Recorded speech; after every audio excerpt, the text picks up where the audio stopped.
I bought the cheapest exhaust system I possibly could off of eBay. Why am I terrible at this? Because it's real life and there's a lot of junk in the trunk. And second gear area. Oh God, foot cramp, foot cramp. Okay, all right, I don't hate this. Also, you should totally hit the bell because YouTube is kind of dumb.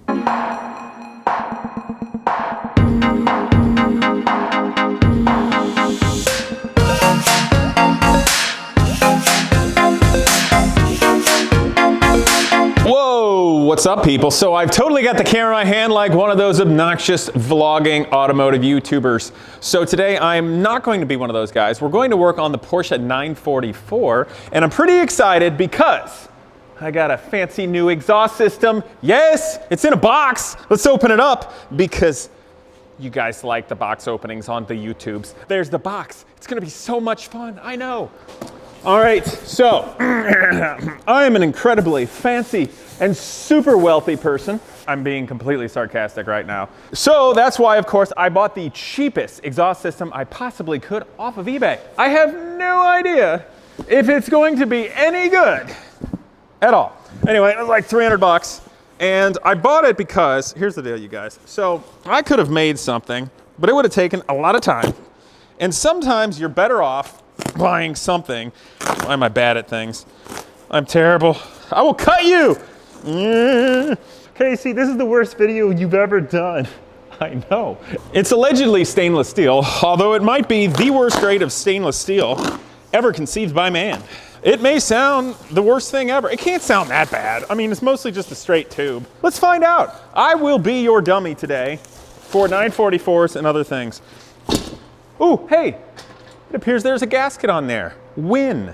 Normally life is horrible to you and you get nothing at all, the bare minimum. You're on your own, screw you. But today I actually got a gasket and I didn't know it had that. I feel like I'm winning. Okay, hold on, this exhaust tip is a little chachi. Is that kind of a chachi exhaust tip? I mean, it's really long, kind of like large around. That's sort of like fart can ricer. Hold up. Hope it doesn't sound dumb. I mean, it looks all right. I can see why they built it to make it easier to fabricate. It's just a straight through muffler. It looks like it's welded really nicely. Okay, all right, I don't hate this so far. But the 944 here, the white one I've got you guys, for everybody that's watched the channel, you'll know that this is the exact color combination I've always wanted. So I'm taking a little bit of time to make it great. The white Fuchs wheels are really cleaned up and I did a total boomer trick. I put in a disc behind them so it wouldn't get all the brake dust on it because you guys know, I know, German brake pads are super dusty. Anyway, so I got this catback system, so it'll look really nice. What I'm gonna do is next, I'm not gonna put the exhaust system on. Let's do the steering wheel and shifter. I'm gonna be like Mary Poppins and get crap out of the trunk. Yes. Okay, now I don't know if you guys have seen this already. This is pretty cool. I've got Martini and Rossi stripes for the Porsche. Yes, which means at least 3.7 people just commented down below how much they hate Martini and Rossi stripes. Well, I'm sorry if you don't like sparkling wine and partying. Lame. Okay. So, parts. Why am I terrible at this? Because it's real life and there's a lot of junk in the trunk. Oh yeah, I've got these. These are lights to put in the tail lights to make them better. Go in there. Yes, here's the short shift kit. Okay, the short shift kit actually goes on the back of the transaxle. So when we get at the exhaust, I'm gonna do that. This is the shifter that I'm gonna be putting inside the car right now. The original stock shifter on the 944s completely wear out. That's the pivot point right here, completely wears out on the original car and it becomes barrel shaped on the steel rod that comes to it. And that's where you get all that side to side play. So we're gonna put this on and it's gonna make the shifter super precise. The only thing that's sort of a downside to it is that this is a flat piece of bar metal and I'll show you guys here. And it really only works worth a darn with the stock Porsche shift knob, which frankly works pretty well. I don't mind it at all. This right here. Now on a night, and it pivots here, and this is where it grabs. This also has some radial bearings here, which kind of work like a thrust washer, and that all clamps it together and that gets rid of all the play. And then you stick your shift knob on top of it like this. Now, on a previous car, I cut this off and welded on a bolt so then I can put an aftermarket shifter. And on a 944 I had in the past, I got one of those laminated wooden knobs, kind of like the old Porsche factory race cars, and I put it on there and I hated it. It was a disaster. So what I'm saying is with a 944, just leave well enough alone and use the stock one. Because if you go mounting, especially a wood knob to steel like this, with there being a steel rod coming from the transaxle on the back to this, all of the noise from the gears will be transmitted from your transaxle on the back down the steel rod into the steel tube, and that darn wood knob, and potentially other knobs, will act like a speaker, and it's loud and obnoxious. I know that's a silly detail and I sound like an old person, but seriously, it's annoying. So I'm just gonna go with the stock Porsche shifter. I know, it's boring, right? Okay, so we're gonna put this in now. Now, nextly, the other thing, and this is where I like making my own life difficult. I'm a masochist because I think I'm fancy and want to be cool and look cool. And sometimes trying to look cool and feeling like you are cool is worth having a worse life. I mean, really, that's why we do everything, isn't it? So this is the stock Porsche steering wheel. That's the original one. It's lightweight. It's a great diameter, which allows you to see all the gauges. The old vintage leather is still supple and feels great. And that's why I'm going to get rid of it and put on something smaller so I can't even see the gauges worth a darn because I think it looks cool. Because I'm a genius. Awesome. Okay, now I'm talking down about myself, not about the steering wheel we're going to put on here. This steering wheel is a Momo Prototipo.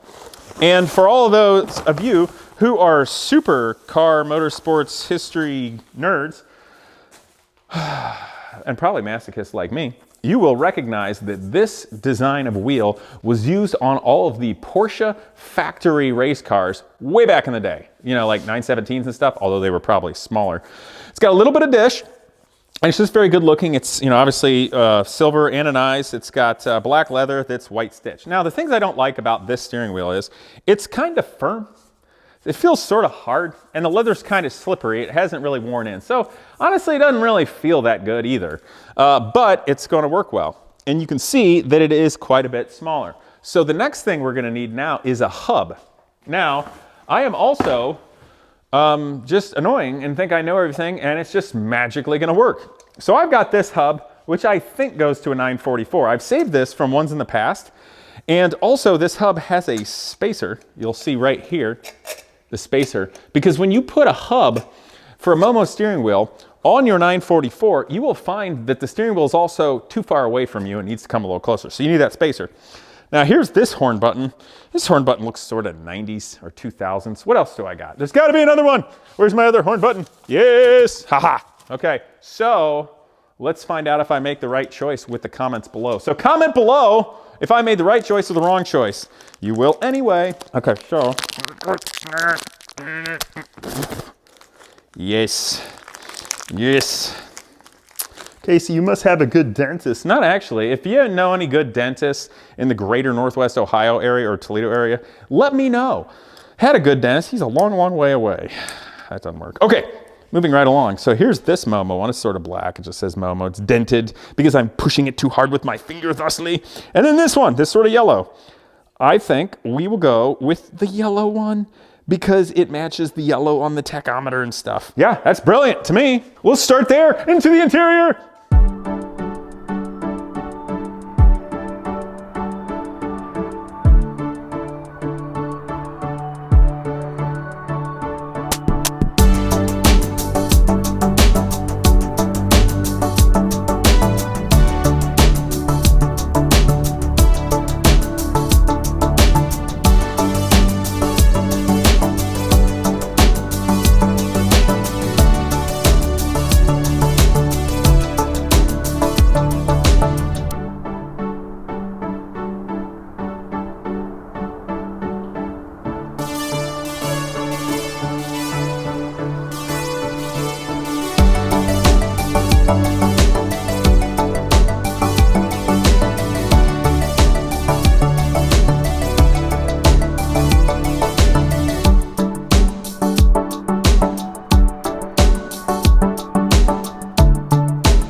Okay, you guys, super time lapse over. I found a difficulty in putting this shifter in that didn't happen on the last one. So let's check it out together. So getting in close, you can see it. Here is the bolt that now goes through this metal shift shaft. Now this shaft right here, this black thing, goes back to the transmission and allows me to shift into gears. When I go left and right, it twists, okay, in the transmission shift shaft, and then forwards and back obviously sticks it into the gear you need. Now, if I push over, so right here is the first gear and second gear area. Oh God, foot cramp, oh. Jeez, I'm worthless. So here is first gear, second gear area. And even though this nut is not tightened down, I don't have any clearance issue. You can see there's plenty of room. Now this is gonna be third gear and fourth gear because the detent always brings it over. Now you'll also notice how it got rid of all the play. I mean, there's just the tiniest amount of play left and right, and that's back at the transmission, but all the play that was right here is gone. There used to be like this much play, okay? However, if I wanna go hit fifth gear in reverse, I actually can't put it in reverse because it won't go over far enough. Now, it's telling me a couple of things here. One, I can't just move it over because there's a certain amount of twist. I don't know if I can adjust that at the transaxle. I know there's a bunch of people watching right now that already know that, but it has to do with the angle that's at right now. It needs to lean over slightly. So for that to be where it needs to be, I'm wondering if I were to bend the shaft of the shift lever, that's a silver one here, right about there, and bend it slightly over, if it will give us that lean, that positioning, because right there's third and fourth, but it needs to be like that over here more. So if I give that a little bit of lean, but bend it right here, will it bring it over? The other option I have is I can take this shift lever here and I can turn it around 180 degrees. So it comes around the other side, and then this bolt is over there. So instead of having, actually no, that'll be about the same darn thickness. We're gonna have to bend this, bend. Now the trouble is, this is fairly thick, and I'll be honest, I'm kind of lazy. So how can I bend that with it down in there without ruining everything? That is a good question. All right, back to time lapse. Does it matter? No!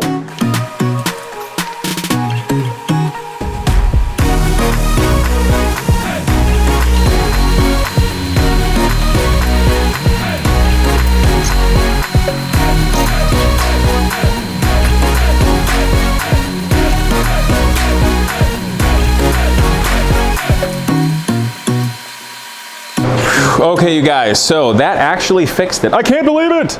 I used my favorite tool in the world, the Knipex. And the Knipex is kind of like this weird combination between a channel lock pliers and a crescent wrench. Check it out. And it's great for a lot of things. Obviously, turning bolts, you can put a lot of pressure on that bolt. It's adjustable, works good for AN lines. And by the way, I'm not sponsored by them, but I totally should be. And you can also kind of like pinch things. So I was able to pinch the metal and hold it with leverage and then bend it because it wasn't that heavy duty. So let's take a look here again. So you can now see here what I did, the metal I bent there. And the reason being is I want this to go straight up, but I needed the angle of the metal right here where it touches this face to be leaning over a little bit like that, if that makes sense. Because for that to be positioned in the right spot, and that's where it needed to be. So now I've gently snugged this bolt against the thrust bearings here so it's tight and there's no play left or right.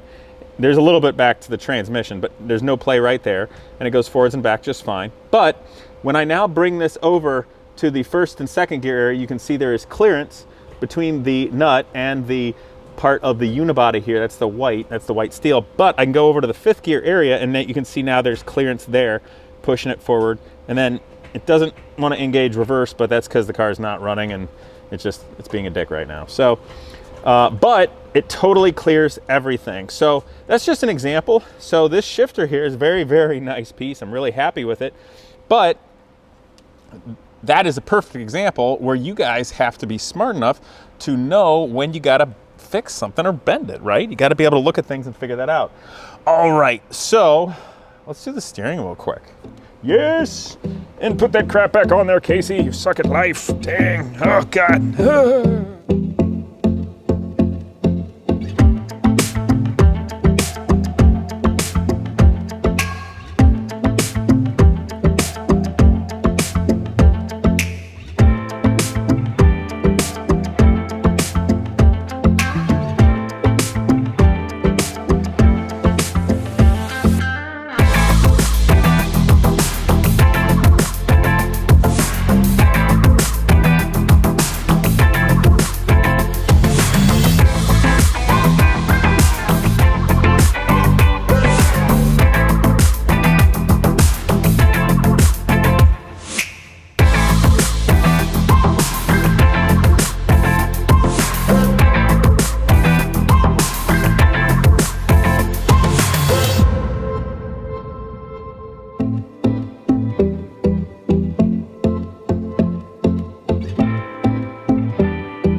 Okay, that's not so bad. Of course, literally putting a steering wheel on a Porsche 944 is about the easiest thing you can possibly do. Unlike virtually every other car on the planet, 80s Volkswagens and 80s Porsches, all you have to do is take off that one nut and the steering wheel just slides right off the splines. It has splines to engage and capture and turn the steering shaft, and then it has a slight tapered fit, but kind of pushes against. So you tighten down the nut on the wave washer, holds it on really well. There's no play or wiggling, but it doesn't press fit. It's not like an interference fit like everything else where you need a puller. So that's a really nice attribute. So I am excited. And honestly, that steering wheel looks amazing. I was kind of dogging on it, and that's the problem. It just looks so darn cool and so period correct. That's why you got to do it. Now, relating to the shifter shaft and the shifter boot, I am a very cheap person. And that causes difficulties. But the beauty about being a very cheap person and causing difficulties is then if I get scrappy enough or I'm smart enough to come up with a fix that's awesome, I feel amazing. So that's the benefit of not being rich. You can feel really good with yourself if you're smart. But honestly, sometimes it's a lot nicer to be rich. But let's move on. The shifter lever knob thing here is not from a 944. This is from an early 5-speed Boxster, which, boom, has the same shift pattern as the 944 and goes on a shaft very similarly. It's a little bit more, it feels better. I was going to say ergonomic, but I'll probably mispronounce that, than the one that was in the car previously. Let me grab it. I can't find it. I can't find it. Oh, I'm not good at anything. So the one that was in the 944 originally was stock. Those feel great, and you can get them recovered. However, there is a place that's a very nice place out there that recovers shift boots and things for various cars. However, they remake the knob for 944, and it gets this disgusting giant square rectangular with sharp edges profile, and it feels like garbage. That came in the car and it looked okay, but it felt like shit, to be perfectly honest. I couldn't do it. And when I realized that, I didn't have an option, and I wasn't going to buy an expensive, stupid original knob and have that I just screw it. So the Boxster knob is real nice. It had nice leather, and I just cut it. And so I just cut the nice boot on the 944, and then I shoved that on there. Now, it doesn't fit perfectly, and it kind of like wants to come off. So I think I'm going to actually put a bunch of silicone glue in this, like black RTV, stick it on. That'll get rid of the play, and it won't be likely just to pop off real easy. So I'm just going to do that now. But beyond that, we will come back obviously to the exhaust system here in the future, and I will put the short shifter lever, which goes on the transaxle underneath. And then lastly, I'm really excited, KW Suspension out of Germany, they're now in the United States, are actually building me a set of shocks for my 944. Honestly, I couldn't be any happier to have a nice old 944 with brand new tires, just the way it was supposed to be, with everything being reasonably fresh, and awesome shocks. Should be tremendous. So hopefully it doesn't blow up. But until then, you guys have fun, and I'll see you next time. Also, you should totally hit the bell because YouTube is kind of dumb. So if you like what's going on, hit the bell. See you guys next time.